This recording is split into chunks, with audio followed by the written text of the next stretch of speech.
Shalom. Saya lebih Kristen daripada orang Kristen. Saya tidak makan babi, orang Kristen makan babi. Padahal Yesus berkata di Alkitab kalau babi itu haram. Pernah mendengar kata-kata seperti ini?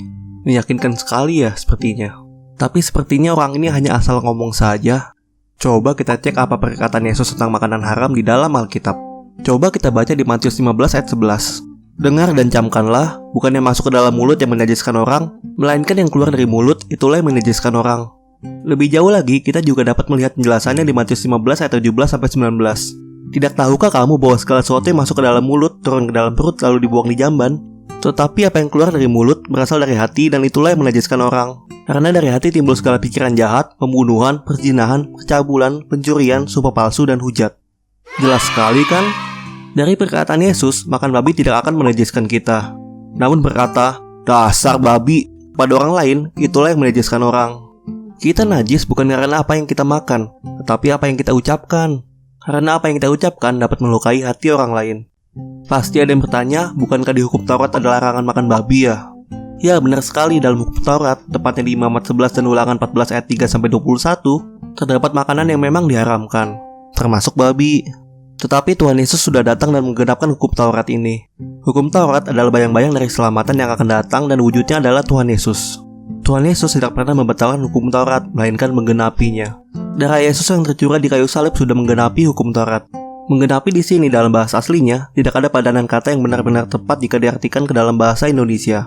Namun agar kita lebih paham, penggenapan ini juga dapat diartikan dengan kata mengakhiri. Jadi, kita boleh makan apa saja dong? Jawabannya, tidak juga. Tidak ada makanan yang haram, tidak berarti kita boleh makan apa saja. Kita juga harus berhikmat apa yang baik masuk ke dalam mulut kita untuk menjaga tubuh yang Tuhan berikan kepada kita agar tetap sehat. Lebih jauh lagi dalam Roma 14 ayat 21 tertulis, baiklah engkau jangan makan daging atau minum anggur atau sesuatu yang menjadi batu sandungan untuk saudaramu. Yang harus kita perhatikan adalah jangan sampai karena kita memakan sesuatu, hal itu akan menjadi batu sandungan bagi orang lain. Seperti apa sih sebenarnya menjadi batu sandungan itu? Coba kita baca di Kisah Para Rasul 21 ayat 25. Tetapi mengenai bangsa-bangsa lain yang telah menjadi percaya, sudah kami tuliskan keputusan-keputusan kami, yaitu mereka harus menjauhkan diri dari makanan yang dipersembahkan kepada berhala, dari darah, dari daging binatang yang mati dicekik, dan dari percabulan. Nah loh, bagaimana dengan ayat ini? Banyak orang hanya main comot ayat saja tanpa melihat konteks dari ayat tersebut. Jika kita lihat lagi, ayat ini bercerita tentang keputusan para rasul untuk mencegah perselisihan antar jemaat. Singkatnya, jemaat mula-mula terdiri dari jemaat keturunan Yahudi dan jemaat keturunan non-Yahudi. Orang Yahudi yang mengenal hukum Taurat tentu diajarkan dari kecil tidak boleh makan ini itu, seperti yang tertulis dalam kitab Taurat mereka. Sedangkan orang non-Yahudi kebalikannya, mereka terbiasa makan apa saja tanpa patangan. Jadi, jika orang Kristen non-Yahudi makan darah misalnya, bisa saja timbul perselisihan atau minimal ada sajalah omongan dari orang Kristen Yahudi. Karena ya memang orang Kristen Yahudi diajarkan dari kecil untuk tidak makan darah. Inilah yang dimaksudkan dengan batu sandungan. Orang Kristen dan Yahudi bisa menjadi batu sandungan bagi orang Kristen Yahudi jika mereka memakan sesuatu yang diharamkan oleh hukum Taurat. Oleh karena itu dituliskan di ayat ini bahwa para rasul memutuskan agar orang Kristen dan Yahudi tidak memakan makanan seperti yang disebutkan sebelumnya. Kesimpulannya adalah, walaupun tidak ada makanan yang diharamkan, bukan berarti kita boleh memasukkan apapun ke dalam mulut kita.